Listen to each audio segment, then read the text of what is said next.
2 వారాలకో cinema విడుదల చేస్తూ యువ హీరోలందరికీ అర్థం కాని పజిల్గా మారిన నారా రోహిత్ను ఏకంగా టాలీవుడ్లో హీరో వెంకటేష్తో పోలుస్తూ సావిత్రి సినిమా దర్శకుడు పవన్ సాధినేని చేసిన కామెంట్స్ టాపిక్ ఆఫ్ ది టాలీవుడ్గా మారాయి.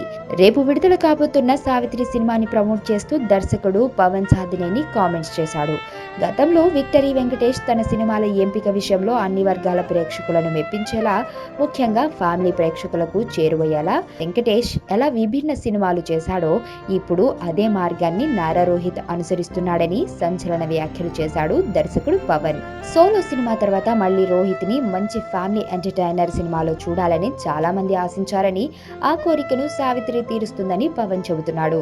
రోహిత్ ఇందులో మెడికోగా కనిపిస్తాడని, అతడి పాత్ర సినిమాకి ప్రధాన ఆకర్షణ అని అంటున్నాడు. హీరోయిన్ పేరునే టైటిల్ గా పెట్టడానికి నారా రోహిత్ ఎలా ఒప్పుకున్నాడని, రోహిత్ ఈ విషయంలో ఎటువంటి అభ్యంతరం చెప్పలేదని అంటూ అతను కథకు అన్నింటికంటే ఎక్కువ ప్రాధాన్యత ఇస్తాడని కామెంట్ చేశాడు ఈ విలక్షణ దర్శకుడు.